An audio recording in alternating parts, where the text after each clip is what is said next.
When Clint Eastwood walked onto Jimmy Kimmel's stage, he wasn't just promoting a film. He was carrying the weight of decades of unfiltered American defiance. To the casual viewer tuning in at home, it looked like another standard celebrity appearance, a legend taking a victory lap. But what began as a casual interview quickly spiraled into a live clash over freedom, truth, and the high cost of silence. Maggie, his longtime aide and the only person in the building who truly understood the man behind the myth, had warned the production team explicitly. She told them, "Don't push him. Don't try to make him a punchline." But in the hubris of modern Hollywood, they didn't listen. And what happened next turned a late-night comedy hour into an ideological battleground. This wasn't just about a chair anymore. It was about who still deserves a seat at the table in a culture that has forgotten how to listen. The atmosphere in the green room was colder than the thermostat indicated. It wasn't just the air conditioning blasting through the vents. It was something else entirely. A quiet tension hung in the air, heavy and suffocating, like the stillness before a wildfire sweeps through dry brush. Clint Eastwood sat alone in a steel-backed chair, a piece of furniture far too modern and sterile for a man who had ridden through cinematic history on leather saddles and with gunmetal resolve. In his weathered hands, he held a single sheet of paper. It was thin, white, and trembled ever so slightly under his grip, not from fear, but from a contained energy that was looking for an outlet. The paper contained 5 lines typed in a clean, harmless studio font. They were topics to avoid: the 2012 RNC speech, gun control, civil rights protests, voting history, and political affiliation. His thumb hovered over the last item, pressing gently against the paper as if he were testing the edge of a knife. Maggie stood a few feet away, her arms crossed and her back rigid against the wall. She had been with him through 5 presidencies, 2 marriages, and the endless, churning cycle of Hollywood reinvention. She knew the signs. She knew the micro-expressions that signaled a coming storm. If anyone knew when Clint was about to snap, it was her. Her voice was low, firm, and directed entirely at a young producer wearing a headset who had wandered too close with a nervous, ingratiating smile. "Don't try to be cute," she said, her voice cutting through the ambient noise of the backstage area. "Don't cue a joke. Don't chase a viral moment. If you corner him, he won't play along, and no script in this building will be able to fix the damage." The producer blinked, laughed a half-hearted, confused laugh, and then caught the steel in her eyes. The laughter died in his throat instantly. He nodded, retreated, and disappeared behind a heavy velvet curtain like a child backing away from a growling dog. Maggie turned her attention back toward Clint, who still hadn't spoken. He was just staring at the paper, dissecting it. His eyes weren't angry, at least not yet. But something in the set of his jaw, the tension in his neck, and the slow, rhythmic grind of his teeth made her uneasy. From the hallway, the thump of the studio band's rehearsal bled through the walls.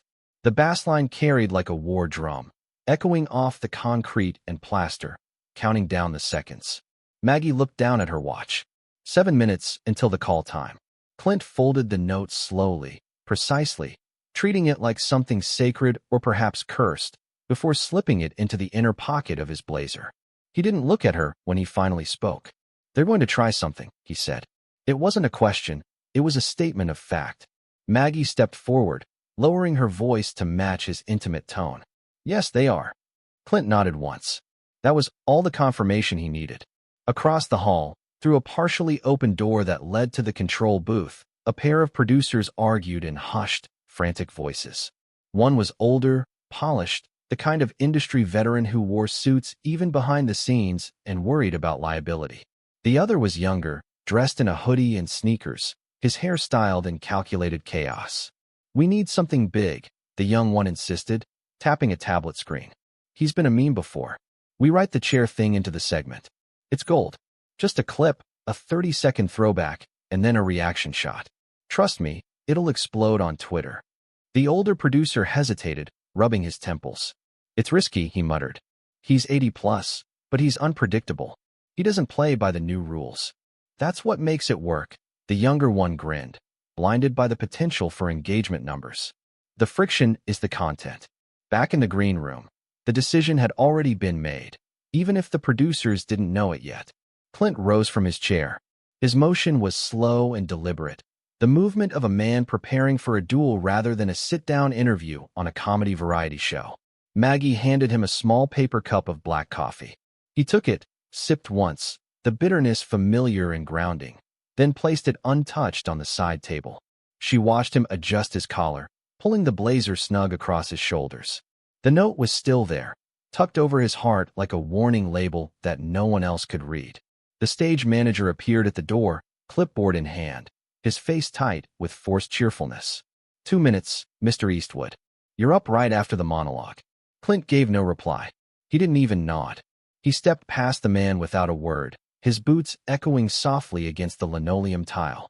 Maggie followed half a step behind him as they neared the stage entrance. The sound of the audience was deafening now. The laughter from Jimmy's opening monologue bled through the heavy curtain, a wall of noise. Jimmy was cracking jokes about celebrity scandals, the low-hanging fruit of the daily news cycle. The audience roared on cue, a conditioned response to the applause sign. Clint stopped abruptly. His eyes narrowed. His head tilted slightly toward the sound, analyzing it. He stood like that for a full 10 seconds, unmoving, a statue of judgment in a hallway of frivolity. Maggie recognized the stance immediately. It was the pause before a storm, the breath a marksman takes before the gun is drawn. Behind them, the hallway emptied out. The studio staff gave them a wide berth. Everyone knew who he was. But more importantly, they sensed the radiating intensity of a man who could not be managed. Maggie leaned in close to his ear. "Just talk about the film," she whispered, a final plea. "If they poke, don't swing first." Clint looked at her, and for a fleeting moment, the faintest trace of a dry smile touched the corner of his mouth. Then it was gone, replaced by stone. The stage manager raised a hand, counting down with his fingers. 3, 2, 1. The curtain began to rise. The band kicked in with a brassy, energetic riff. Jimmy's voice echoed over the cheers, amplified and enthusiastic. "Ladies and gentlemen, the legend himself." Clint stepped forward into the light, leaving the shadows of the backstage world behind. But he brought a different kind of shadow with him. Just beyond the curtain's edge, the studio swelled with noise and artificial light. The crowd was still buzzing, laughter clinging to the rafters like static electricity. The band held a note just long enough to signal the transition. It was all smooth, all planned, a show built on rails to ensure maximum entertainment with minimum friction. But behind the precision timing and the cue cards, in the dim hallway lined with cables and clipboards, the friction was already sparking. Inside the control room, the atmosphere was frantic. 2 producers stood shoulder to shoulder, watching the feed through tinted glass. The younger one, Nate, bounced slightly on his heels, a phone in one hand and a coffee in the other. His eyes flicked from screen to screen, hunting for energy, for angles, for the moment. "He's walking out right now," Nate said, his voice tight with excitement. "Look at the crowd. They're eating it up. You throw the chair bit in here, and we've got instant gold." Beside him, the older producer, Reed, didn't move. His jaw flexed, the only visible sign of the tension he was holding. Reed had seen careers implode over stunts like this. Viral fame was good until it blew back in your face. "Don't do it," he said, his voice low. "It's not even political," Nate argued, missing the point entirely. "It's nostalgic. It's iconic. One little clip, and we've got the internet hooked for 2 days straight." Reed shot him a withering glance. "You think he sees it that way?" Nate smirked, arrogant in his youth. "He's an actor. He'll play along." Reed didn't reply. Instead, he leaned into the mic that fed the floor crew. "Tight camera on Kimmel. Do not cut to Eastwood without my call." Meanwhile, Maggie stood just off stage, her hands clasped tightly behind her back. Her eyes were fixed on Clint, who had taken his seat under the blistering studio lights. She wasn't watching the host or the crowd or the chaos she knew was unfolding in the control room. She was watching his breathing. She was watching the way his hands rested on his knees, not loose, not clenched, but ready. It was the posture of a man who had walked into a poker game where he could already smell the bluff. Jimmy's voice danced through the studio. He was in his rhythm, playing to the crowd, switching between charm and jab with seasoned ease. He was the kind of host who made even discomfort sound like banter. And Clint gave him nothing. Not resistance, not amusement, just a profound stillness that acted as a vacuum in the room. Behind the scenes, Nate defied the warning. He moved to a separate monitor and tapped on a Q file labeled Eastwood_RNC12. The thumbnail froze on that infamous image. Clint on stage, gesturing to an empty chair, a decade old but still electric, still divisive. This goes in at minute 4, Nate said, half to himself, rewriting the show on the fly. Set it up like a throwback. Jimmy jokes. Crowd laughs. We roll the clip. Boom. Viral. Reed stepped in front of the screen, blocking his view. That's not the play, he said, his voice rising. Why not? Nate challenged. Because that chair is still hot. That was 10 years ago, and the country hasn't cooled off. Reed snapped back. Nate laughed under his breath, not mocking, but dismissive of the older man's caution. Come on, man. He's been memed to death. You think he doesn't expect it? This is late night, not PBS. Reed didn't blink. I think he's the kind of guy who remembers exactly who laughed and why. Back near the curtain, a production assistant, pale and sweating, leaned toward Maggie, whispering. They're prepping the RNC clip. She didn't react right away, just blinked once, absorbing the idiocy.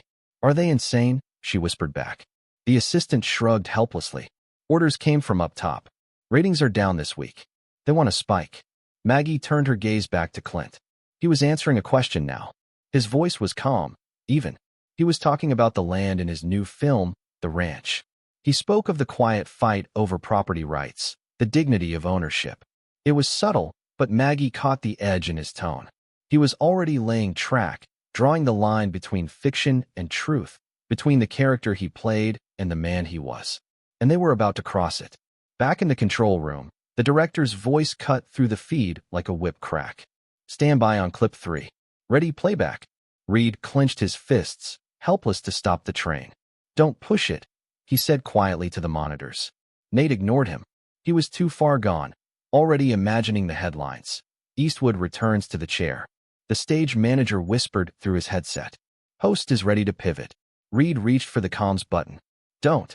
But it was too late. Jimmy leaned forward, his smile tight, his eyes gleaming with the setup. So, Clint, before we get too serious, let's take a quick walk down memory lane. Clint's eyes didn't shift. He didn't blink. A decade ago, Jimmy continued, committing to the bit. You gave a little impromptu speech at a certain national convention about a chair. The crowd chuckled, a nervous, conditioned sound. They weren't sure if it was okay to laugh yet. Maggie whispered under her breath, a prayer or a curse. Don't do it. Don't you dare. Jimmy turned to the massive screen behind them. Let's take a look. The studio lights dimmed for the clip, but the temperature in the room didn't drop. It rose. And Clint didn't move a muscle. Not his face, not his body. But something fundamental changed in the atmosphere. A silence that wasn't scripted, a stillness that wasn't passive, began to radiate from him. Maggie could feel it in her chest. That room was about to detonate. She didn't look at the screen. She looked at Clint, and Clint was looking at Jimmy. The studio lights came back up with the flick of a cue, soft and golden, bathing the set in artificial warmth meant to simulate intimacy. The band's final chord faded into polite applause as Jimmy Kimmel turned toward his guest with a smile practiced enough to smooth marble.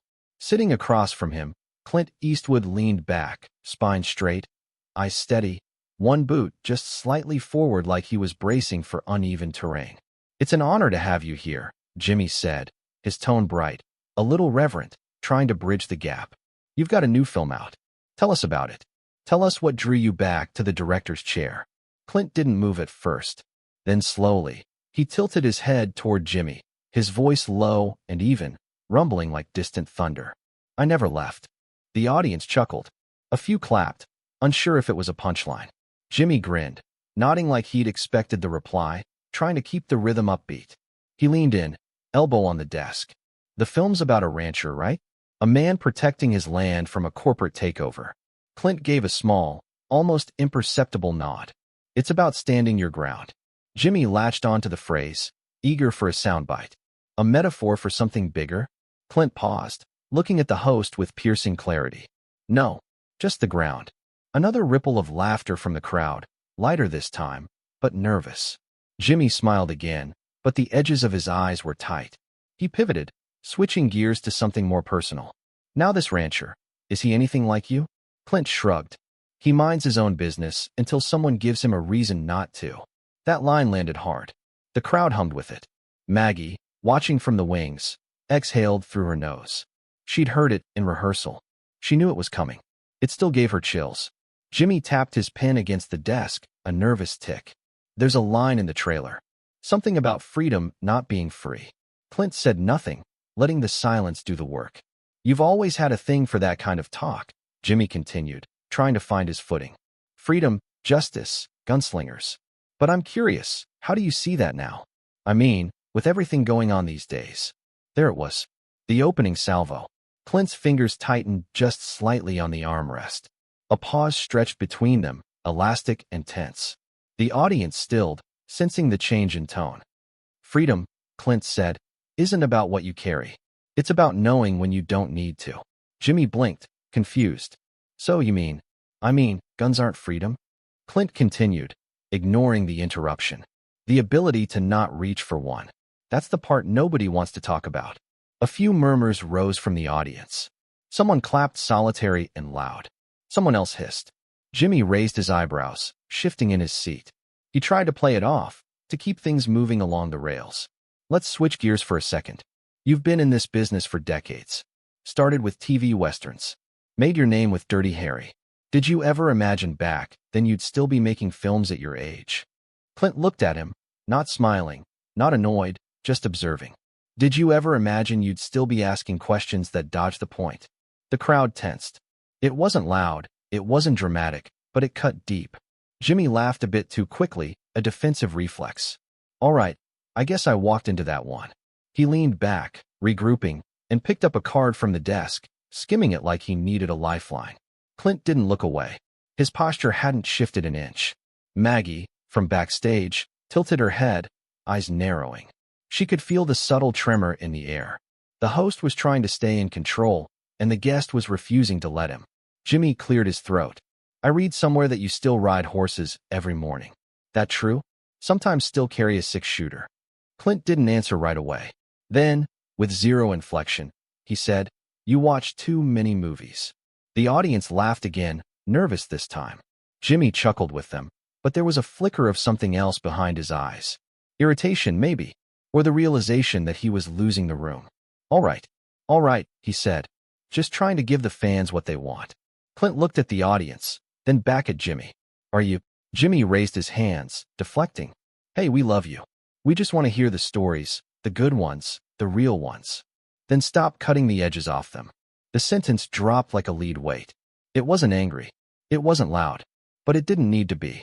Jimmy opened his mouth, then closed it again. Maggie shook her head gently in the shadows. Not because Clint had said too much, but because she knew he was just getting started. The laughter had thinned, not vanished, but stretched brittle around the edges, like glass under pressure. Jimmy shuffled his cue cards with casual flair, but his fingers tapped the desk a beat too fast. Clint hadn't moved, still seated, still calm. But there was a stillness to him now that buzzed with something deeper. Not performance, not anger, just presence, heavy and unblinking. Jimmy tried again, his voice a shade too light, pushing toward the planned viral moment. So Clint, we've been talking about the new film, grit, land, justice, classic themes.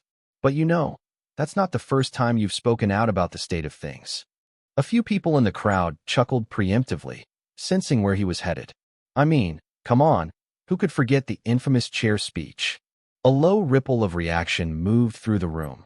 Some laughter, some groans, a mix of nostalgia and discomfort. Jimmy flashed a grin. You remember that one, right? 2012 Republican National Convention. You walked on stage and gave a speech to, what was it again? The conscience of America? He laughed. A handful of audience members followed, but it didn't echo. It scattered. Clint looked at him, then at the monitor as it flickered to life behind them. The screen cut to the grainy footage. The now iconic image of Clint Eastwood standing beside an empty chair, gesturing, improvising, firing off lines about invisible politicians and broken promises. It had been memed, mocked, dissected, and debated for a decade. The younger audience might have only known it as a clip on YouTube, but for Clint, it was a scar. And for those who watched it live back then, it was something else entirely, a fracture line in the cultural bedrock. Jimmy gestured toward the screen. Let's take a look, shall we? The lights dimmed slightly. The clip rolled. The voice of a younger Clint rang through the speakers, rougher, looser, holding nothing back. In the shadows, Maggie tensed. She didn't need to look at Clint to know what was coming. When the clip ended, the lights brightened again. Jimmy was already leaning into the moment. So tell us, who were you really talking to that night? His smile widened. The president? The voters? Or just a chair? The audience laughed louder this time, relieved for a joke, grabbing for familiarity. Clint didn't laugh. He didn't blink. I was talking to a hole, he said softly. Jimmy blinked. Pardon. Clint leaned forward. His voice didn't rise. It didn't need to. I was talking to the hollow space left behind. When leadership stops listening, the room hushed. When politics becomes noise instead of action, Clint continued, his voice gathering strength. When men shake hands on camera and stab backs behind closed doors, that chair wasn't empty by accident. It was empty by design. Murmurs rippled through the audience. Some leaned forward, others leaned away, physically recoiling from the seriousness of the moment. Jimmy tried to steer. Yeah, but surely you knew it would stir things up, right? That it would be, I don't know, misinterpreted? Clint's eyes narrowed just slightly. People don't misinterpret silence. They fear it, because silence makes them fill in the blanks themselves. The tension in the studio was a physical thing now. You could feel it clinging to the rigging, to the rafters. Jimmy glanced toward the producer's booth, then back at Clint, still trying to wrest back the wheel. Come on, Clint. That night, a lot of folks thought you went off script, that maybe you lost the thread. Clint's voice cut through him like a blade made of calm. The thread was already lost. I just pointed to the hole it unraveled from. More murmurs, a few claps, a few audible dams. Jimmy's grin was fading now. He sat back, forced to laugh. Well, I guess we won't be rolling that clip again anytime soon. Clint didn't answer. You know, you're kind of proving the point, Jimmy said, trying to recover the room. That we can't even joke about a chair without starting a riot. Maybe it's just TV. Maybe it's not that deep.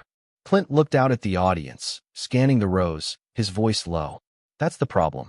You think because it's on a screen, it's safe. You think the lights make it less real. He turned back to Jimmy. But when people stop expecting anything from the chair, when they stop believing someone will ever sit in it and actually listen, that's when the country starts to rot. The crowd stilled, not frozen, breathing, feeling, processing. Maggie's hands were clenched at her sides, her jaw set. She knew this was no longer about a film or a clip or a host trying to get a laugh. This was a man dragging a symbol back into the light and showing the rot beneath the varnish. Jimmy exhaled sharply. Okay, Clint, you've made your point. Just a chair. No. Clint leaned in, voice firm now. Not just a chair. A mirror. And for a split second, Jimmy Kimmel had nothing to say. The silence after Clint's words wasn't empty.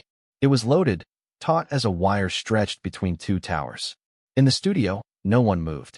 The band didn't shuffle. The floor crew didn't breathe. Jimmy Kimmel sat a beat longer than usual, blinking like the lights had gotten brighter. Then, with a little shrug, he leaned forward, playing casual. All right, he said. So, the chair was a mirror. Fair enough. But since we're already cracking the seal on uncomfortable truths, let's go one more round. He shifted in his seat, trying to smile, but not quite finding it. You talk about leadership, about silence, about people being left out. But let me ask, when the country erupted in protest, when people filled the streets over George Floyd, Breonna Taylor, all of it, where were you? The crowd stirred. Maggie stiffened backstage. Jimmy continued, voice steady, but edged now. You believe in freedom, right? In standing your ground. Why not stand with them? Why not say Black Lives Matter? Clint's eyes didn't narrow. His mouth didn't twist. He just looked at Jimmy like a man measuring the weight of a question that had been flung too lightly. Freedom, he said, isn't something you rent for a protest. You either own it or you don't. Jimmy opened his mouth, but Clint went on. You want to talk about standing up? Good. Let's talk about all the folks who marched, who chanted, who raised signs for cameras, and then turned off their conscience when the feed ended. A hush fell again. The audience was split already, feeling the edge coming. Jimmy tried to interject, but Clint's voice cut through, calm but razor sharp. You think freedom has a color? It doesn't. But hypocrisy sure as hell does. It comes dressed in whatever cause is trending that week. wrapped in slogans, sold in hashtags. The first wave of reaction hit. Gasps. A few cheers, a few boos.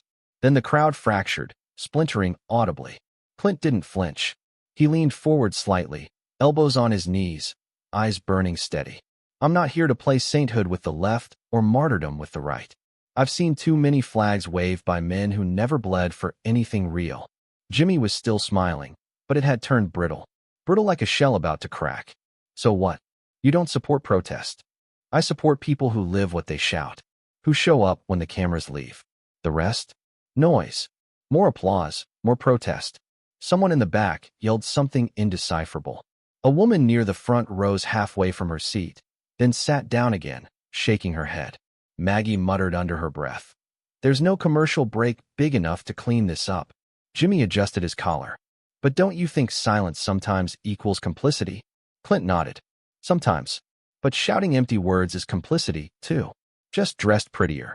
The air was electric now, the audience a live wire. Clint wasn't raising his voice, but every sentence hit like a weight dropped from height. Jimmy tried to laugh. You sure know how to rile a crowd. Clint's answer came without pause. They're not riled. They're waking up. The floor producer was gesturing wildly at the booth. Cut. Go to break. But the cameras stayed hot. Someone upstairs was watching the numbers, and the numbers were climbing. Jimmy glanced again toward the crew, then back at Clint. So, what would you have done if not take a knee or hold a sign? What's the right way to stand up? Clint looked past him at the crowd. His voice dropped just a touch. The right way? You live it. You vote like it matters. You work like it's your name on the laws. You teach your kids to see people, not colors. And you don't wait for a hashtag to care about justice. The room swelled with mixed reaction. Shouts, applause, murmurs, all folding into each other like a rising tide. Jimmy shook his head, exhaled hard. You talk like the system's already broken. Clint's response was quiet. Not defeated, just true. It was never whole. Maggie closed her eyes for a second. She'd seen Clint make speeches before, rattle cages. But this wasn't about show. This was a man carving open the room with truth like a scalpel, and no one was safe from it. The room was shaking now, not from motion, but from weight. The kind of weight that presses into your chest and makes your hands forget what to do. Jimmy sat still, half turned to the crowd, as if gauging whether they were with him or against him, whether this was salvageable or spiraling into something no producer could untangle. His fingers tapped once on the desk, then again. No rhythm, just noise. Clint didn't move, his shoulders square, posture like stone. He looked not at Jimmy, but straight ahead into the camera. The red light blinked live. That chair, he said quietly, wasn't for a president. It was for the people no one talks about once the confetti is swept up and the slogans rot in the sun. That chair is for the ones who work 2 jobs and still lose the house. For the vet who can't afford a therapist. For the mother whose kid didn't come home from school not because of grades, but bullets. The crowd, stunned seconds ago, now reacted in waves. A woman near the front stood up, hand over her mouth. Applause broke out, scattered at first, then louder, but not unified. Just as many were booing, some shouting him down, others shouting him up. The air cracked with division. No cue cards could hold this. Maggie watched from the wing, face pale, jaw clenched. She saw Jimmy glance toward the control booth again, this time for help. The floor manager stood frozen, headset askew, whispering orders no one was following. Clint kept going, voice calm, but steel-wired. You want to know who I was talking to that night? The empty chair. I was talking to a ghost. A million ghosts. Americans who vanished from the political conversation because they didn't fit the headline. Not loud enough. Not photogenic. Not useful. He leaned in slightly, eyes never leaving the lens. And they're still gone. Still not seen. Because both sides would rather scream at each other than sit down and listen to the people they're pretending to fight for. The crowd burst again. Some on their feet clapping, others pointing fingers, shouting over the noise. The band wasn't playing. The lights hadn't dimmed. There was no commercial, no break, no edit to soften this moment. Jimmy sat with his hands flat on the desk, lips pressed thin. His show, his name on the wall, his turf. And none of it belonged to him anymore. Maggie took one step forward, just one, enough to be seen by Clint to signal him. Time to go. But he raised his hand. A simple gesture. Not angry. Not dramatic. Just final. Not yet. Then he stood slowly. The audience fell half silent, like someone had cut the volume but left the static. Clint turned. Not to Jimmy, not to Maggie, but back to the camera. His voice dropped lower, but somehow grew louder. That chair's not empty anymore. The words landed like stone on steel. The kind of sentence that doesn't need explanation, just an echo. He held the moment. Let it settle. Let it sting. Maggie exhaled through her nose. She didn't smile, but there was something in her eyes, something between pride and heartbreak. She had warned them, not because Clint was unpredictable, but because he was exact. Behind her, a junior producer fumbled with his tablet, trying to cue a bumper. Someone else yelled about ads, about the sponsor window closing. No one was listening. Jimmy finally stood, not to regain control, just because sitting felt wrong now. He looked at Clint, then the audience, then back to the chair beside his desk, and for the first time that night, he had nothing to say. Clint nodded once, turned, and walked off stage. The crowd roared, part applause, part protest, all of it real. Outside, the night air was cooler than expected, the kind of cold that settled beneath the skin without asking permission. Clint Eastwood stepped out of the side door of the studio, the echo of the crowd still rattling through the concrete walls behind him. He didn't look back, didn't speak, just walked slowly, hands at his sides. Each step measured like a man used to gravel underfoot. In silence after fire, Maggie followed close behind, her heels clicking once with each of his two. She didn't rush, didn't try to fill the space. He'd spoken enough for one night, maybe for a decade. Behind them, the lights of the studio pulsed and flickered. Inside, chaos reigned. Producers shouting into headsets, PR teams drafting statements before the outro music had even started. The next guest canceled, the next segment scrapped. Social media was already 10 steps ahead. On Twitter, the clip of Clint walking off stage was up within 90 seconds. No edits, no filters, just that wide shot, him leaving the chair. The crowd split behind him like a broken tide. By the 5-minute mark, the hashtags had started. Clint was right. Eastwood eruption. Chair no longer empty. The views climbed in real time. Millions by midnight. Cable news split fast. One conservative anchor called it the most disrespectful moment in live television history. He branded Clint a relic. A has-been chasing relevance with theatrics. A left-leaning commentator disagreed. Called it dangerous. In another way, said giving someone like Clint Eastwood a live mic in 2025 was like handing a match to a dry field. But in between, somewhere deeper, a quiet voice on an independent podcast whispered that it might have been the most honest 5 minutes on television in 10 years. A moment where someone finally said the quiet part out loud and refused to smile after. Maggie caught up to Clint as they neared the black SUV waiting at the curb. She didn't touch his arm, just walked beside him. "You always know, don't you?" she said. "How to make the room go silent." "Not by yelling," he replied softly. "Just by telling the truth." He didn't answer further, but she hadn't expected him to. Behind them, the banner stretched across the side of the building fluttered once, caught in a sharp gust. The corner ripped free. A glossy image of Jimmy's face bent back on itself. The word live tore straight down the middle, flapping like a wound left open too long. Maggie turned to look. Clint didn't. He paused at the edge of the sidewalk, looked up at the night sky. Somewhere far above, a helicopter pulsed red light against the clouds. Below, the city buzzed on horns, engines, the hum of a country too busy to breathe. Clint exhaled. Back inside, the show limped to a close. Jimmy sat back at his desk, voice flat, trying to joke his way through the closing lines. The laughter from the crowd came delayed, unsure, like muscle memory without conviction. The music played them out. Too loud, too bright. A fireworks display at a funeral. But none of it could compete with the image already burned into screens across the country. A man walking away from the spotlight like he never needed it and never would again. Clint opened the door to the SUV. Maggie slid in beside him. No words, just the faint creak of leather seats and the slam of a door shutting the noise of the world out. As the car pulled away, the camera phones kept rolling, but Clint didn't wave, didn't nod, just stared ahead as the studio lights vanished in the rear window. Somewhere behind them, the chair was still sitting on that stage, but it wasn't empty anymore. Not really. And maybe that was the point all along.